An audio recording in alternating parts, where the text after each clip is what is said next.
Shalom Alaikum, berjumpa lagi dengan saya pada perenungan hari ini di awal bulan Februari, tanggal 1 Februari 2024. Kembali saudara, jangan lupa saudara, berilah ucapan syukur di dalam doa kepada Tuhan Allah kita. Dan juga jangan lupa berilah senyuman dan sapaan kepada sesama kita. Kita awali perenungan pagi hari ini dengan tanda kemenangan kita. Dalam nama Bapa dan Putra dan Roh Kudus. Amin. Kita diutus untuk memberitakan Injil. Bacaan liturgi hari ini diambil dari kitab pertama Raja 2 ayat 1 sampai dengan 4, dilanjutkan ayat 10 sampai dengan 12, dan Injil Markus 6 ayat 7 sampai dengan 13. Saudaraku yang terkasih, di dalam dunia ini saudara, kekacauan dunia terjadi di mana-mana. Dunia penuh kegelapan. Di sana sini terjadi konflik perpecahan karena keserakaan, kebencian, dendam, membuat orang saling menyakiti, saling membunuh. Tidak ada lagi kasih di dunia ini saudara. Tidak ada lagi kasih di dalam hati manusia. Manusia telah hidup di dalam kesesatan. Yesus sedih melihat ini semua. Dia ingin semua manusia dapat kembali mengenal kasih mula-mula. Dan Yesus berharap manusia tidak binasa oleh perbuatannya, tetapi memperoleh kehidupan kekal, bahagia, sukacita, dan damai di surga. Lalu pergilah. Markus 16 ayat 12. Yesus katakan, pergilah. Ini merupakan suatu perintah perutusan yang harus kita lakukan. Karena Yesus berikan kepada kita yang percaya kepadanya. Kepada semua orang yang percaya kepadanya diperintahkan untuk pergi, memberitakan Injil dan memberitakan bahwa orang harus bertobat. Markus 6 ayat 12. Injil harus diberikan dalam situasi dan kondisi apapun saudara. Dan goalnya adalah menjadikan semua bangsa murid Kristus agar seluruh dunia selamat, baik di bumi maupun di sorga dalam kekekalan.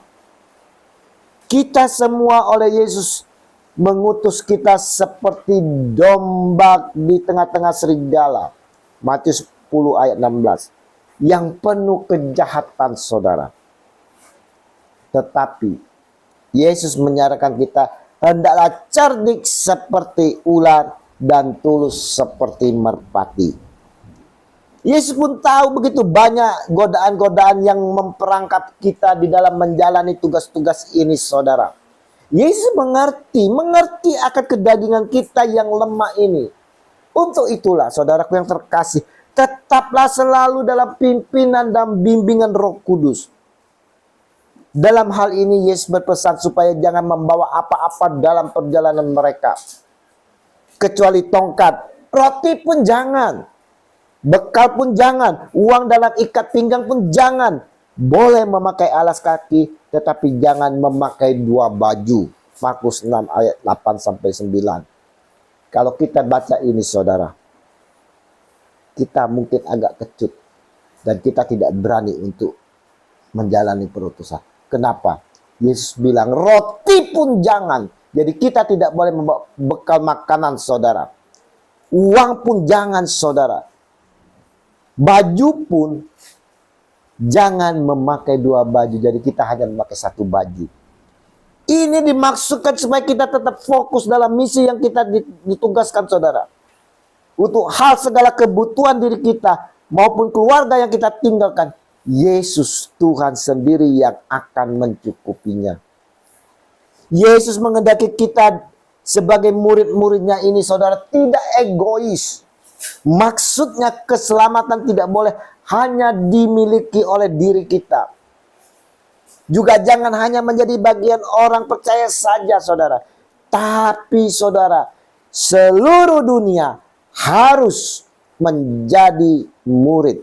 Artinya seluruh dunia harus diselamatkan oleh pemberitaan Injil oleh orang-orang percaya, yaitu kita semua yang diutus ini saudara. Tuhan Yesus mau agar orang percaya tidak berdiam diri dan membiarkan dunia tidak mengenal kebenaran atau kabar baik tentang Kristus. Jadi saudara-saudaraku yang terkasih, Kita sebagai orang Kristen, pengikut-pengikut Kristus, wajib memberitakan Injil ke seluruh dunia agar semua bangsa-bangsa mendengar Injil, menjadi percaya dan diselamatkan. Memberitakan Injil, saudara, berarti kita mampu melakukan sendiri untuk melaksanakan semua kehendak firman Tuhan dalam hidup kita. Dan selanjutnya, kita sebagai saksi dalam firman itu untuk melakukannya, serta memberitakan atau bersaksi atas kebenaran dan kasih Kristus di dalam kehidupan kita. Kita beritakan Injil ini kepada keluarga kita, saudara kita, orang-orang terdekat sekitar kita, komunitas kita di mana mereka belum mengenal dan mengetahui ataupun ingin memahami akan kebenaran dan kasih Kristus. Menginjil juga berarti, saudara, kita pun mengajarkan, mengenalkan tentang pribadi Kristus yang adalah Tuhan Sang Juru Selamat, Sang Mesias. Kita berusaha menuntun, saudara, orang-orang di sekitar kita untuk mengenal Injil dengan mewujudkan kasih kepada semua orang. Jadikanlah semua bangsa murid.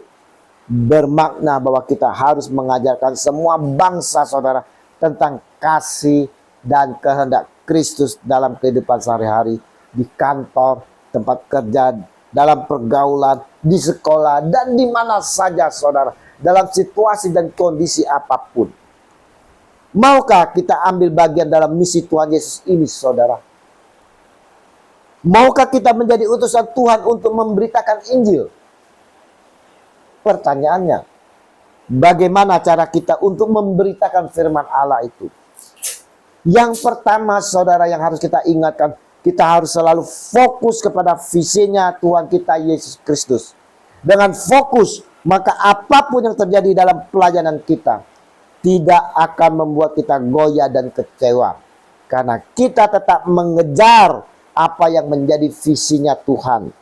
Visi akan menjadi sempurna jika kita menjalani dengan tujuan untuk memuliakan Tuhan, kepentingan bersama, merasakan kuasa Allah.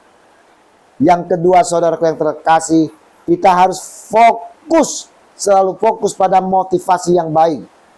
Melalui ayat 8 dan 9 di dalam Injil hari ini, Tuhan Yesus mengajarkan kepada kita semua bahwa sebagai seorang pelayan firman Allah, jangan sampai terhalang dengan masalah keuangan, kebutuhan hidup, dan lain-lain sebagainya, yang menurut cara pandang dunia, hal itu adalah suatu kemutlakan.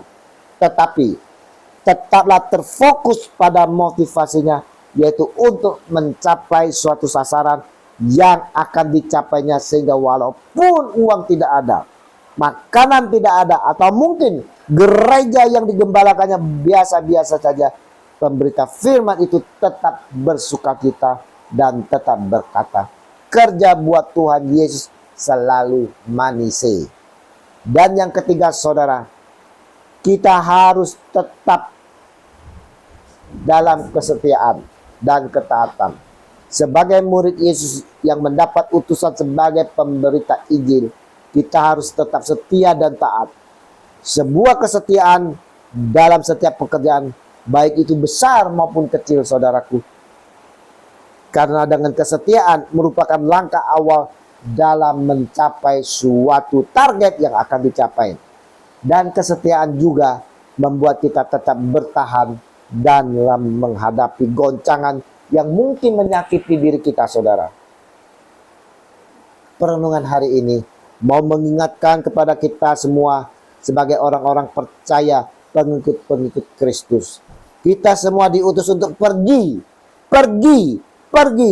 mewartakan, memberitakan Injil agar semua orang bertobat dan mengikuti Yesus.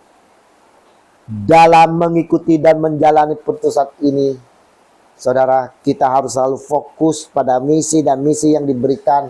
Dan agar visi dan misi menjadi sempurna, kita jalani dengan tujuan hanya untuk memuliakan Tuhan, kepentingan bersama, merasakan kuasa Allah. kita pun harus fokus pada motivasi yang baik, bukan karena ada sesuatu yang terselubung, serta harus fokus pada kesetiaan dan ketaatan. Semoga kita dapat menjadi utusan yang dipercaya, setia dan taat, sehingga dapat menjalani perutusan dalam pemberitaan Injil sesuai kehendak Allah. Dan berkat pimpinan dan bimbingan Roh Kudus, kita dapat tercapai target yang dikehendaki Allah, agar semua orang bertobat, menjadi percaya dan mengikuti Kristus. Amin. Dalam nama Bapa dan Putra dan Roh Kudus. Amin. Shalom Aleihim.